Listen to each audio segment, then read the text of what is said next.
اللي قدامكوا ده راجل صاحب محل برجر، قاعد القعدة دي بقاله أكتر من 3 ساعات، ما باعش ولا أوردر ولا في زبون واحد دخله المحل. فبالصدفة كان في شباب قاعدين على القهوة اللي قدام المحل، فخدوا بالهم إنه قاعد القعدة دي بقاله أكتر من 3 ساعات، لا بيع ولا شراء ولا أي حد بيقول له سلام عليكم حتى. فقرروا يساعدوه ويجبروا بخاطره بطريقة جميلة قوي، وهي مش بس إنهم يشتروا منه، لأ، وكمان إنهم يجربوا الأكل بتاعه وينقلوا تجربتهم للناس ويخلوهم ينفعوه يروحوا يشتروا منه.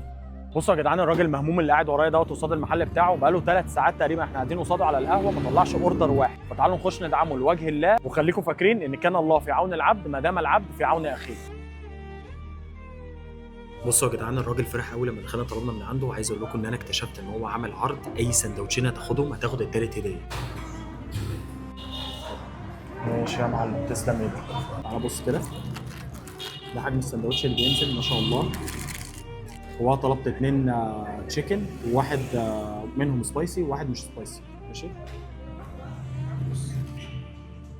بص على فكره مدي تحميصه كمان للعيش من بره عشان خاطر الصوص ما يمسكش او ما يفرولش اللقمه. هو بس اهم حاجه مش عايزه ياخد باله ان احنا بنصور.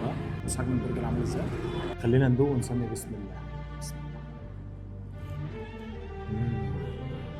حلو قوي. عايز اقول لك تقريبا دي من اجمل لقم العيش اللي انا شفتها. بص طريه قوي. تعال نخش على البرجر لان انا بصراحه ريحته شداني قوي.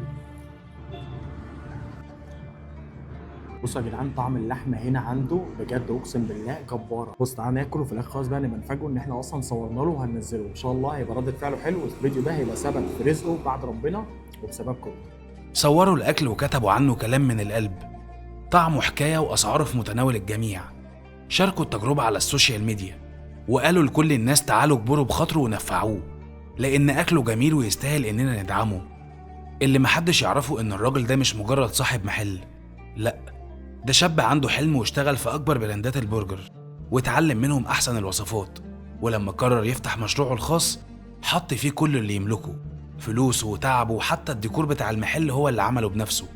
بس الظروف كانت ضده، فتح المحل والدنيا كانت ماشية. بعد كام أسبوع النور قطع بالليل أكتر من مرة، وللأسف كل اللحوم باظت. خسر كل حاجة واضطر يستلف عشان يجيب فريزر جديد، وهو دلوقتي بدأ من تاني. والنهاردة هو عمل عرض 2 سندوتش عليهم واحد هدية، ومش طالب غير إنكم تجربوه. الشباب دي أثبتوا إن الدنيا لسه بخير، وإننا لو بصينا حوالينا هنلاقي ناس كتيرة محتاجة حد يشوفها. رسالتي ليكوا إن زي ما الشباب دي عملت إحنا كمان نقدر نعمل، بكلمة حلوة، اوردر بسيط، شير للفيديو. صدقني هيفرق جدا مع الراجل. جبر الخاطر مش حاجة كبيرة، لكنه بيعمل معجزات في قلوب الناس.